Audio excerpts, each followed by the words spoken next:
स्वागत है आप सबका एबी ऑफ ग्लोबल मार्केट्स में। जी हाँ, ग्लोबल मार्केट्स के जबरदस्त जानकारी रखने वाले हमारे जाने माने विशेषज्ञ अजय बग्गा साहब हमारे साथ हैं इस वक्त। और हर महीने की पहली तारीख को हम ये करते हैं स्पेशल शो। इस बार लंबे समय के बाद आपके सामने ये शो आता हुआ दिख रहा है। अजय सर, स्वागत है आपका, बहुत बहुत धन्यवाद हमारे लिए वक्त निकालने के लिए। ढेर सारे मुद्दे हैं, ढेर सारी बातें हैं, दुनिया भर में एक्शन भी भरपूर है। मतलब पूछे मत क्या क्या हो रहा है दुनिया भर में। जबरदस्त तेजी बाजारों में, कमोडिटी मार्केट में दौड़ लगाते हुए दिख रहे हैं। तो इन सब पर आपसे बातचीत करनी है, लेकिन शुरुआत इसी चीज से करते हैं, अमेरिकी बाजारों से, क्योंकि मदर ऑफ ऑल मार्केट्स। जो डेटा है जीडीपी के, इतनी जबरदस्त ग्रोथ, मतलब कोरोना के पहले वाले लेवल आ गए। तो ऐसा क्या हो गया सर, अमेरिकी इकोनॉमी इतनी मजबूत क्यों हो गई? बिल्कुल अनिल जी, क्योंकि स्टिमुलस पहले डाला और जो उनका सेंट्रल बैंक है फेडरल रिजर्व, उसने मार्च 10 को ही स्टिमुलस डालना शुरू कर दिया था। मॉनेटरी तौर पे रेटों में कटौती की, 0% कर दिया। और तीसरा, जो ट्रंप ने स्टिमुलस डाले और बाइडेन ने उसको जारी रखा। तो जिस तरह का $5 ट्रिलियन का उन्होंने स्टिमुलस अपने इकोनॉमी में डाला अनिल जी, $20 ट्रिलियन की इकोनॉमी में 25% उन्होंने अपनी इकोनॉमी को सहायता दी, मॉनेटरी और फिस्कल स्टिमुलस के तौर पे। तो उसका अब हमें असर आते दिख रहा है कि इतनी तीव्रता से बढ़ रही है वो इकोनॉमी। और ये अभी शुरुआत है। ये जो साइक्लिकल ग्रोथ जो हम बात कर रहे हैं अनिल जी, 1950 के बाद जब आइजनहावर उनके प्रेसिडेंट बने थे, उसके बाद ये सबसे तगड़ी ग्रोथ इस साल आने की उम्मीद है।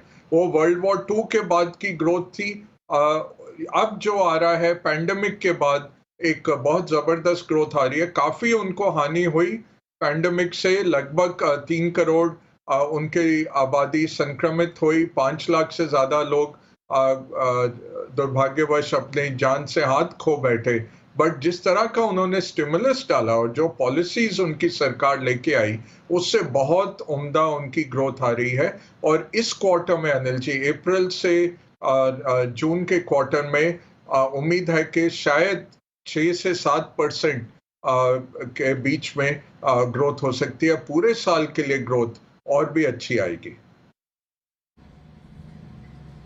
ओके, तो ये एक बड़ा डेवलपमेंट होता हुआ दिख रहा है कि ग्रोथ जो मजबूत आती दिख रही है। पैसा डालने का असर अब साफ तौर पर आता हुआ दिख रहा है। लेकिन 100 दिनों की सरकार हो चुकी है जो बाइडेन साहब की। 100 दिनों में सब कुछ ठीक किया उन्होंने इकोनॉमी के लिए। और जो सबसे बड़ा डर था सर कि वो बाजार के लिए अच्छे साबित नहीं होंगे, टैक्स बढ़ाएंगे, उनके आने के बाद मंदी हो जाएगी। ये तो एसएनपी, डाउ, नैस्डैक तीनों हाई लगा रहे हैं वापस से। बिल्कुल। और ये फिर से अनिल जी 1933 के बाद सबसे उम्दा पहले 100 दिन हुए हैं। ये रूजवेल्ट के टाइम में, क्योंकि वो 1929 का जब बहुत तेज ग्रेट डिप्रेशन आया था, बहुत भारी गिरावट आई थी, जब वो 1933 में प्रेसिडेंट बने थे, तब उनके अंदर उनके नीचे हमने देखा था मार्केट बहुत अच्छा चला था। उसके बाद तो लगभग आप कह लीजिए कि 90 साल के बाद इतना तेजी से मार्केट दौड़ा है बाइडेन के टाइम में, कार्यकाल में। और ट्रंप के कार्यकाल से दोगुना तेज दौड़ा है। सो आप ये नहीं कह सकते कि बाइडेन के कारण ही है। ट्रंप के भी पॉलिसीज ठीक रहे, फेड के भी पॉलिसीज ठीक रहे, बट बाइडेन के सितारे अच्छे थे कि उन्होंने इसको इनहेरिट किया और इसको जारी रखा। जो आप देखें, जनवरी से ही तेजी से उन्होंने एग्जीक्यूटिव डिसीजंस लिए। तो सबसे सुनहरा जो कार्यकाल अमेरिका में कहते हैं, वो फ्रैंकलिन रूजवेल्ट का कार्यकाल करते हैं, 1933 से लेके 1945 का। और बाइडेन चाहते हैं कि वो फ्रैंकलिन रूजवेल्ट की तरह याद रखे जाएं अमेरिकी इतिहास में, और उसी तरह वो काम कर रहे हैं। 75 नए बिल रूजवेल्ट लेके आए थे अपने पहले टर्म में, पहले कुछ महीनों में। बाइडेन का भी वही अंदाजा है कि मैं इतना चेंज लेके आऊं और इकोनॉमी को इतना बढ़ाऊं, नौकरियां तैयार करूं और अमेरिका को फिर से विश्व का सबसे मुखिया बना के रहूं। तो बहुत अच्छी बात है अनिल जी। ग्लोबल इकोनॉमी के लिए भी अच्छा है। अमेरिका बढ़ेगी, अमेरिकी कंज्यूमर्स के हाथ में पैसा आता है, तो पूरे विश्व भर में हम देखते हैं कि खुशहाली आती है। तो और ये सुदृढ़ हो और काम करें, हम तो यही मानेंगे। बिल्कुल। अच्छा, अब जो है ना सर, सबसे बड़ा मुद्दा उस पर आते हैं, कमोडिटीज के दामों पर। उसके बाद में कुछ और बातें भी हैं जो आपसे बात करूंगा। पहले कमोडिटीज में, पहले मेटल्स की बात कर लेते हैं। ऐसा क्या हो गया सर, मेटल्स में आग लगी हुई है बिल्कुल, मतलब इतनी डिमांड कहां से आ रही है, या फिर ऐसे ही भाव बढ़ रहे हैं? नहीं, ये एक्चुअली इन्वेंट्री कम हो रही है अनिल जी, क्योंकि माइनिंग नया बनाना 3 से 5 साल लगता है। एकदम से आप खुदाई नहीं शुरू कर सकते और माइनिंग कर सकते। तो ये सप्लाई डिमांड है अनिल जी।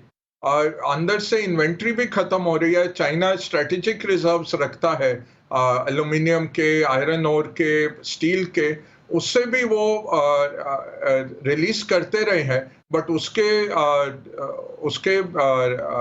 सामने भी इस तरह से बढ़ रहा है। कॉपर देखिए 90% बढ़ गया पिछले साल से।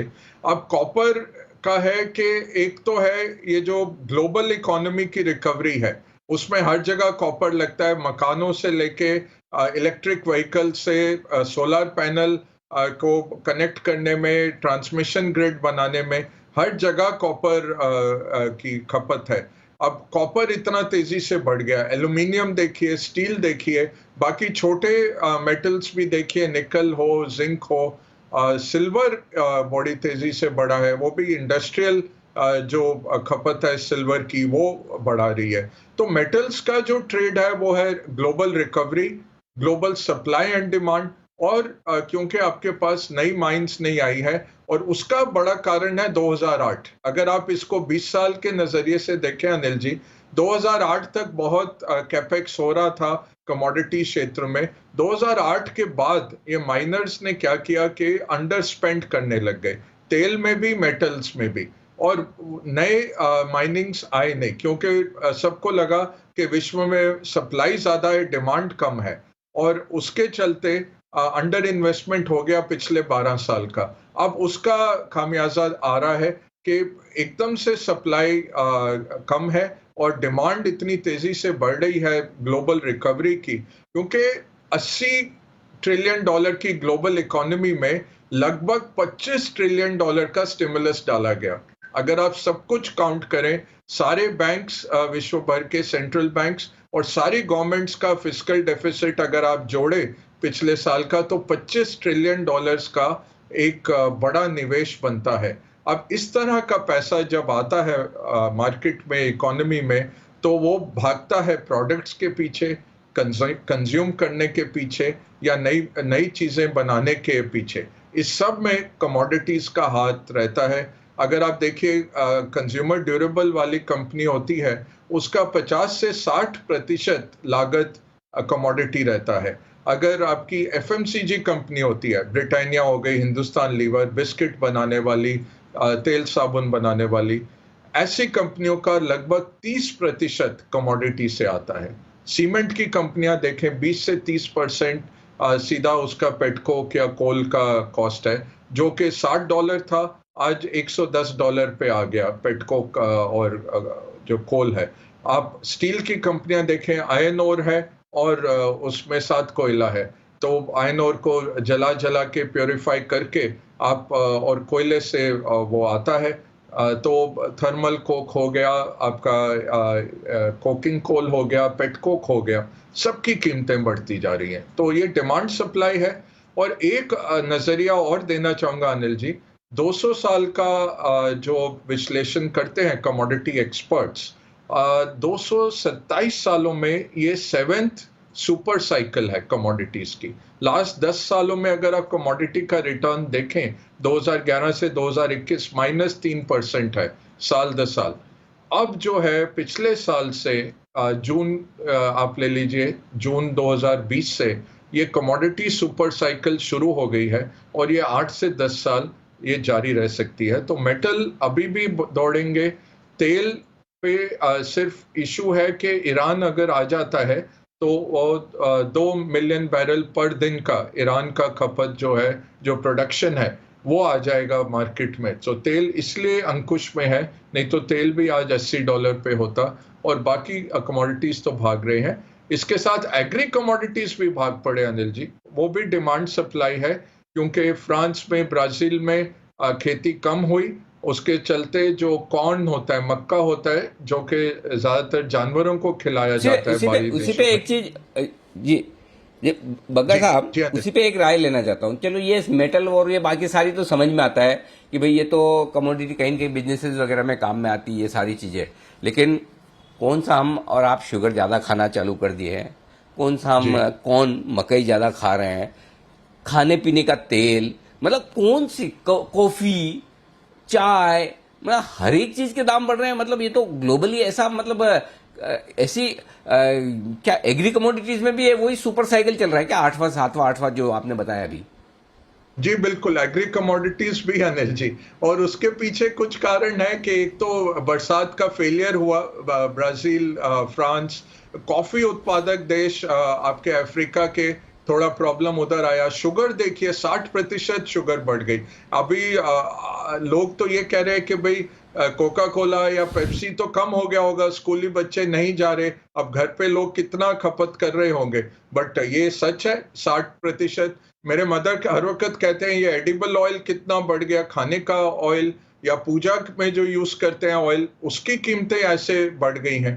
तो उसके पीछे दो तीन कारण है, एक तो उत्पादन कम हुआ, दूसरा जो कंजम्पशन है वो बड़ी तेजी से लौट के आई, क्योंकि इजी मनी डाला गया, नोट छापे गए, $25 ट्रिलियन के नोट दुनिया भर में छापे गए और इकोनॉमीज में डाले गए। वो बड़ी तेजी से कंजम्पशन का रूप लेके आते हैं, क्योंकि ज्यादा लोग फिर वो खर्चा कर पाते हैं। नौकरियां गई, पूरे विश्व की अगर आप आबादी लीजिए, अगर 700 करोड़ की आबादी है, उसमें से लगभग 10 करोड़ लोग ऐसे हैं जो बिल्कुल भुखमरी में आ गए, पॉवर्टी में आ गए, जिनका बहुत काम खराब हुआ।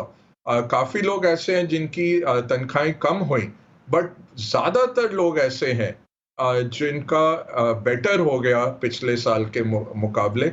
अमेरिका का अगर आप लीजिए, सबसे बड़े कंजम्पशन वाला देश, 29% उनका पर्सनल इनकम पिछले साल बढ़ा है अनिल जी। ये नहीं है कि कंपनियों ने ज्यादा लोग लिए, उल्टा उनकी 80 लाख नौकरियां गई हैं, या कंपनियों ने तनख्वाहें बढ़ाई, तनख्वाहें तो नहीं बढ़ी ज्यादातर। क्या बड़ा है जो पैसा डाला गया इकोनॉमी में, जो लोगों के जेब में आया, उनके अकाउंट्स में डाला गया। भारत सरकार ने भी किया, किसानों को और गरीब मजदूरों के जेब में जो पैसा डाला गया, और फिर खाद्य पदार्थ, 80 करोड़ भारतीयों को जो खाद्य पदार्थ दिए गए, एफसीआई के जो गोदामों से गेहूं और चावल दिया गया। और बाकी आप देखिए, केरला जिस तरह से वो जीते हैं, सब यही कह रहे हैं कि उन्होंने जो पैकेट बना के दे रहे थे कोविड का, जिसमें तेल भी था, जिसमें दालें भी थी, जिसमें चावल भी था, वो सबसे बड़ा उनके पीछे कारण था उनकी जीत का। और सब स्टेट गवर्नमेंट्स यही अब मॉडल फॉलो कर रही हैं। तो एग्री कमोडिटी का कंजम्पशन इशू है, सप्लाई इशू है, और ज्यादा पैसा चेज कर रहा है, ये तीन इश्यूज हैं। जबरदस्त, मतलब गजब की तेजी है एग्री कमोडिटीज में, खाने पीने की चीजों में, बाकी चीजों में, मतलब सुपर साइकिल चल रहा है। ऐसे में सर, अभी भी ये सारे कमोडिटी स्टॉक्स में पैसा बनेगा या अब तो बहुत भाग चुके हैं? अनिल जी, अभी भी बनेगा, क्योंकि मेटल स्पेशली आप नई कैपेसिटी नहीं अच्छा। लगा सकते, और माइनिंग तो हो नहीं रही है। अब जैसे ऑस्ट्रेलिया है, मेरे को याद है, मैं जब काम करता था फॉरेन बैंक्स में, बड़े सारे पर्थ में हम कोशिश करते थे माइंस बेचने का, कि लोग आके ले, या मंगोलिया के अंदर। अब मंगोलिया के अंदर आपको माइनिंग करनी है, तो हमें पूरी रेलवे लाइन भी बिछानी पड़ रही थी। बड़ी अच्छी एक माइन मिल गई थी वहां पे, लोग भी, सरकार भी बहुत सहूलियत दे रही थी। हमने काफी कोशिश की, बट फिर लगा कि रशियन पोर्ट तक, व्लादिवोस्टॉक तक आपको पूरी रेलवे लाइन लगानी पड़ेगी, मिडल ऑफ नोवेयर। तो ये इशू है, 3 से 5 साल तक नया कैपेसिटी आ नहीं सकता है इधर। और जो स्टील वगैरह की कैपेसिटी गई पिछले 10 सालों में, यूरोप में 85,000 स्टील वर्कर्स ले ऑफ हो गए। अमेरिका में स्टील मिल्स बचे ही नहीं ज्यादातर। तो ये अब नई कैपेसिटी आनी बहुत मुश्किल है। दूसरा एक जो चीज हो रहा है, चाइना अब काफी अपने पुराने प्लांट बंद कर रहे हैं। वो जो पोल्यूशन के तौर पे एल्यूमिनियम और स्टील का जो इशू है, क्योंकि चाइना अगर 1500 बनता है विश्व भर में, 1000 चाइना बनाता था, बट चाइना इतनी फैक्ट्रियां बंद कर रहा है क्योंकि वो बहुत पुराने और बहुत हाईली पोल्यूटिंग, जो जहर घोलते हैं एटमॉस्फेयर में भी, पानी में भी और जमीन में भी, उस तरह के प्लांट बंद कर रहा है। तो कैपेसिटी निकल रही है, कैपेसिटी रिवाइव नहीं हो रही उसके चलते। और दूसरी तरफ इकोनॉमीज रिबाउंड कर रही हैं, तो आपका डिमांड भी है और एक तरफ से सप्लाई सीमित है, इसलिए ये चलेगा अनिल जी। हम्म। अच्छा सर, कहीं ये सब तेजी इतनी जो कमोडिटीज में हो रही है, मार्केट में भी हो रही है, कहीं ऐसा तो नहीं कि अमेरिका और चीन की मिली भगत है? क्योंकि पहले जब ट्रम्प साहब थे तो रोज आंख दिखाते थे, धमकाते थे, मतलब मौका लगने पे गाली वाली भी दे देते थे। अब बाइडेन साहब आ गए तो इतनी शांति है दोनों के बीच में, तो दोनों ऐसा तो नहीं कि अमेरिका और चीन मिलकर पूरे दुनिया में कमोडिटीज के मार्केट बढ़ाने में लगे? और कल मैं ये वीकेंड पे व्हाट्सएप भी पढ़ रहा था, बहुत सारे लोग व्हाट्सएप घुमा रहे हैं कि कैसे चीन सारी खाने पीने की चीजें इकट्ठी कर रहा है, मेटल सारी इकट्ठी कर रहा है, भरे जा रहा है, भरे जा रहा है। तो क्या ऐसी इन दोनों की मिली भगत है कुछ? नहीं अनिल जी, मिली भगत गवर्नमेंट लेवल पे तो नहीं है, कॉर्पोरेट लेवल पे जरूर हो सकती है क्योंकि कॉर्पोरेट्स हर वक्त, बट गवर्नमेंट लेवल पे तो इनकी जंग है सिविलाइजेशनल। क्योंकि चीन कहता है कि हमारा model one party model, communism पूरी विश्व भर में आए, अमेरिका डेमोक्रेसी का चैंपियन है, तो ये सिविलाइजेशनल एक जंग है। बाइडेन ने कोई राहत नहीं दी चीन को, जो भी ट्रंप ने लगाए हुए थे सारे ट्रेड के रिस्ट्रिक्शंस बाइडेन ने रखे हैं। उल्टा बाइडेन अपनी कंपनीज को पैसा दे रहे हैं, उनके अगर आप स्टिमुलस पैकेज पढ़ें, वो इंफ्रास्ट्रक्चर की बात करते हैं बट सेमीकंडक्टर की भी बात करते हैं। कहते हैं कि हम सेमीकंडक्टर्स बाहर क्यों बनाए, ये जो चिप जाती है कंप्यूटर के अंदर, हर चीज के अंदर, वो चीन के पास इसकी टेक्नोलॉजी नहीं जानी चाहिए। चीन वहां पे अपनी कंपनियों को बहुत जबरदस्त सब्सिडीज दे रहा है कि अमेरिका ने हाईटेक हमारे से रोका है, तो हम अपना बनाएंगे, आप लोग करो, मैं आपको पैसे दे रहा हूं। तो इनकी सिविलाइजेशनल जंग है। हम अमेरिका के पाले में है, क्योंकि चीन देखिए अब कल बहुत बुरा लगा जिस तरह से उनके जो गवर्नमेंट की सोशल वेबसाइट्स पे उन्होंने दिखाया कि उनका स्पेस रॉकेट उड़ के जा रहा है, तो उसमें आग लगी है, वो ऊपर जा रहा है उनका रॉकेट, और हमारे यहाँ शमशान में जो आग लगी है, तो बोला कि चीन देखो और भारत देखो। फिर हाहाकार मचा उसमें, तो उन्होंने वो हटाया, और उनका जो ग्लोबल टाइम्स है, जो कि कम्युनिस्ट पार्टी का प्रवक्ता है, उसने छापा कि इस तरह से बात नहीं करनी चाहिए। बट ये नहीं है कि किसी को उधर नौकरी गई या कुछ किया। तो चीन तो दुश्मन है और पूरी दुनिया की डेमोक्रेसी का दुश्मन है चीन। कॉर्पोरेट्स ऐसा बोल नहीं सकते क्योंकि उनको फैक्ट्रियां लगानी है। अब टेस्ला वाला फैक्ट्री लगा के बैठा है, तो वो अमेरिका को लॉबी करता है कि भाई चीन अच्छा है, चीन हमारा दोस्त है, क्योंकि उसकी शंघाई की फैक्ट्री से 1/3 उसकी कारें बिक रही हैं। तो ऐसे कॉर्पोरेट इंटरेस्ट तो रहेंगे, बट पॉलिटिकल इंटरेस्ट, ये सर्वाइवल की गेम है। जब तक चीन में डेमोक्रेसी ना आए तो पूरे विश्व की डेमोक्रेसीज को खतरा है, और यूएस तो चैंपियन है सबसे बड़ा, तो इतनी जल्दी नहीं सुलझेगा चीन के साथ। ये है कि बाइडेन बोलते नहीं है, चुपचाप काम करते हैं, तो इसलिए शोर नहीं है। जी अनिल जी। ये बात तो एकदम सही कही सर आपने, आपका एनालिसिस एकदम परफेक्ट और बिल्कुल सही भी है। अच्छा सर, एक चीज और है कि अभी ये कोरोना वाला जो मामला चल रहा है, वापस सेकंड वेव है, हमारे खुद के इतने मामले कि हमें पता ही नहीं है, हम देख ही नहीं है कि पहले तो हमेशा हम हेडलाइन बाहर की बनाते थे, अमेरिका में ये हो गया, यूरोप में हो गया, इतने मामले आए, फलाना ढिमका, ये सारी सब। अब ऐसी सिचुएशन है कि हमारे खुद के इतने मामले 4-4 लाख आ रहे हैं, तो हमें दुनिया भर का कोई अंदाजा ही नहीं कि क्या हो रहा है। तो क्या दुनिया भर में भी कोरोना की इस सेकंड वेव का डर है? वहां किस तरह का माहौल है? क्या ग्लोबल रिकवरी जो हो रही है सब जगह, उस पर क्या इसका असर पड़ सकता है? अनिल जी देखिए, 30 बड़े देश जो हैं दुनिया के, उनमें से 4 देश तो फर्स्ट वेव में हैं, 10 में सेकंड वेव चल रहा है बहुत तेजी से, और 16 ऐसे हैं जो थर्ड और फोर्थ वेव में है। उसमें अमेरिका भी है, यूरोप भी है, जो थर्ड और फोर्थ वेव में है। अब जो ये 16 बड़े देश हैं, जो थर्ड और फोर्थ में है उनका विश्लेषण किया गया, रिसर्च निकली है, CLSA ने बहुत अच्छी एक रिसर्च निकाली है, बैंक ऑफ अमेरिका सब ये रिसर्च निकाल रहे हैं। उसमें क्या निकला अनिल जी, 120 दिन की है ये सेकेंड वेव, और हमारी सेकेंड वेव कब से शुरू होती है, जब फर्स्ट वेव का न्यूनतम लेवल आता है, वो होता है 11 फरवरी। 11 फरवरी को 11,152 केस थे भारत में, जो कि 4 लाख पे पहुंच गए। अब वो 11 फरवरी से अगर आप काउंट करें, 17 दिन फरवरी के, 31 दिन मार्च के, 30 दिन अप्रैल के, तो हो गए 78, और आज 3 मई हो गई, तो 81 डेज हो चुके हैं। अब 120वें दिन तक देखा है कि ये सेकेंड वेव खत्म हो जाती है, प्लेटो होके कम होने लग जाती है। उसमें सरकार को काफी करना पड़ेगा काम, और वो सब लॉकडाउन ये सब होता है, जनता कर्फ्यू जो भी लिए जाते हैं, औसतन 120 दिन पे खत्म हो जाती है। महाराष्ट्र में ये वेव पहले शुरू हुई, और महाराष्ट्र में देखिए खत्म होने को शुरुआत हो गई है, जो कि 70,000 केस हो रहे थे, वो 52,000 56,000 पे आ गए। मुंबई में 11,000 जो केस हुए हमारे, 10 अप्रैल को पीक हुआ अनिल जी सेकेंड वेव का, जब 11,000 केस हुए। आज के दिन में मुंबई में 4,000 से कम केस आ रहे हैं लास्ट 3-4 दिनों से ऑलरेडी। तो वो नेगेटिव स्लोप हो गया है मुंबई में। महाराष्ट्र में नेक्स्ट आएगा, वही मॉडल पकड़ना है कि सिर्फ एसेंशियल लोग ही बाहर जाएं, लोग संक्रमण ना सामना करें। और तीसरा है कि वैक्सीन बढ़ानी है। वैक्सीन अगले 2 महीने तो कुछ होगा नहीं, बहुत गलतियां हो गई।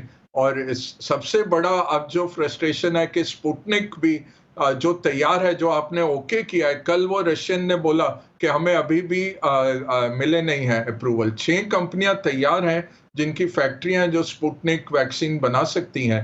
आज तक तो शुरू हो जाना चाहिए था बनाना, तो एटलीस्ट हम अभी उसका इंपोर्ट करके लगाना शुरू करेंगे। तो कल 30 अप्रैल को चीन ने 1 करोड़ लोग दिन में वैक्सीनेट कर दिए। अब हमें 1 करोड़ तक पहुंचना है। जुलाई से पहले तो नहीं होगा क्योंकि है ही नहीं, वैक्सीन ही नहीं है, बट एटलीस्ट हम जो 30 लाख का आंकड़ा कर रहे हैं दिन का, 30 लाख तो करें। 45% लोग जो 60 साल से ऊपर हैं उनको लग गया एक टीका, और लगभग 27% 45 साल से ऊपर हैं उनको एक टीका लग गया है। अभी जो जाने जा रही हैं वो 30 से 40 की उम्र के लोगों में जा रही है, तो इनको जल्दी से हमें टीकाकरण करना है। तो सेकेंड वेव खत्म होगी अनिल जी 40 दिनों में। मार्केट यही देख रहा है, तभी ये मार्केट गिरा नहीं। आप देखिए क्रिस वुड ने वीकेंड को भारत का 2% बढ़ा दिया एलोकेशन। इन्होंने काटा था एलोकेशन 31 मार्च को, बिल्कुल सही थे ये। जब केसेस महाराष्ट्र में बढ़ने लगे, इन्होंने बोला महाराष्ट्र लीडर है भारत का। अब महाराष्ट्र से गिर रहे हैं केस, उन्होंने कल 2% भारत का एलोकेशन बढ़ाया है। तो हमने रेजिलियंस दिखाई है। ये 40 दिन में कम हो जाएगा और उसके बाद फ्लैटन होगा। थर्ड और फोर्थ भी आएगा अगर हम वैक्सीनेशन नहीं करेंगे। ठीक बात है सर। तो ये एक बड़ा इंटरेस्टिंग है। अब यहां से आखिर में आपकी पसंदीदा बुक और पसंदीदा कोट जिसका इंतजार रहता है, बताएं सर। एक ये विलियम ओ नील की किताब है Anil ji, how to make money in the stock market. तो हमारा तो सारा दिन बोलने का यही रहता है objective, how to make money in stocks. ये विलियम ओ नील है, इन्वेस्टर बिजनेस डेली के बहुत कामयाब फंड मैनेजर रहे, और इन्होंने एक कैन स्लिम अपना मॉडल बनाया था। साथ उसमें आप कह सकते हैं कि पहलू हैं कि करंट अर्निंग्स, आपके एनुअल अर्निंग्स, मार्केट लीडर्स आप हैं कि नहीं, न्यू प्रोडक्ट कोई आप बना रहे हैं, सप्लाई डिमांड कैसे चल रही है, इंस्टीट्यूशनल इन्वेस्टर कैसे आ रहे हैं स्टॉक में, और मार्केट की क्या डायरेक्शन है। और ये जो कप एंड हैंडल पे हम चाय पीते रहते हैं, जो बंसल जी कहते हैं कप एंड हैंडल बन रहा है पैटर्न, ये इनका है अनिल जी। तो बहुत एक साफ किताब है, बहुत आसान किताब है, और कोट भी इनकी तरफ से ही आज का है अनिल जी। तो वो भी मैं आपके थ्रू बोलना चाहूंगा कि आज का कोटेशन भी जो हमने चुना वो भी विलियम ओनील का ही है। बताएं सर क्या कोटेशन है, और ये cup and saucer, cup and handle है, कप एंड सोसर, पता नहीं कौन कौन से इनके कप से जुड़े बहुत सारे वो पैटर्न है, मतलब और वो आमतौर पर कुणाल जी ज्यादा हैंडल बनाते बनता हैं है और चाहे तो साथ में कप बन जाता है अनिल जी। तो वो मतलब कि ये स्टॉक ब्रेकआउट हो रहा है हाँ बिल्कुल। एग्जैक्टली। तो, तो ये इनका हाँ बिल्कुल। कप एंड सॉसर भी बताएं कह सर। सकते हैं। तो बिल्कुल बताएं सर इनका कोट पसंदीदा भी कोट। कोट भी अनिल जी, जैसे आपने कहा मेटल्स आउट परफॉर्म कर रहे हैं, तो क्या अभी निकल जाए, और वैल्यू वाले कहेंगे कि भाई जो नहीं कर रहे परफॉर्म उनमें जाइए। तो ये कहते हैं कि जब मोमेंटम आता है, जब ब्रेकआउट हो गया है, उसमें आप बने रहिए। यह शेयर बाजार के बड़े विरोधाभासों में से एक है। तो जो ऊंचा लगता है, आमतौर पे हम सोचेंगे कि बहुत ऊंचा हो गया है, ये अभी नीचे गिरना चाहिए, बट ये है जो 52 वीक हाई बन रहा है वो और आगे भागता जाता है, और जो कम जा रहा है 52 वीक लो में तोड़ के जा रहा है वो और तोड़ के जाता रहता है। तो स्टॉक मार्केट थोड़ी उल्टी चाल भी चलता है आम सोच से। तो ये कहते हैं जब आपका ब्रेकआउट हो गया है तो उसमें बने रहिए, उसमें पानी दीजिए अपना और उसको नर्चर करिए, और जहां पे स्टॉप लॉस है बड़ी तेजी से स्टॉप लॉस लीजिए। कभी ये मत सोचिए कि फिर बढ़ गया उसके बाद फिर खरीद लेना, बट जब आपके पैसे बन रहे हैं तब आप कितना बनाते हैं, और जब आप गलत होते हैं सोच में तब आप कितना गवाते हैं। ये सबसे गुरु मंत्र रहेगा आपका सक्सेस का। तो जब आप गलत हैं बड़ी तेजी से स्टॉप लॉस लीजिए, काटिए और निकलिए, और जब आप सही हैं उसको चलने दीजिए, छोटे छोटे मुनाफे मत लीजिए। ट्रेलिंग स्टॉप लॉस जो आप कहते हैं रोज, ट्रेलिंग स्टॉप लॉस लगाइए, स्टॉप लॉस और आगे आगे बढ़ते जाइए, बट अपने विनर्स को आगे बढ़ने दीजिए।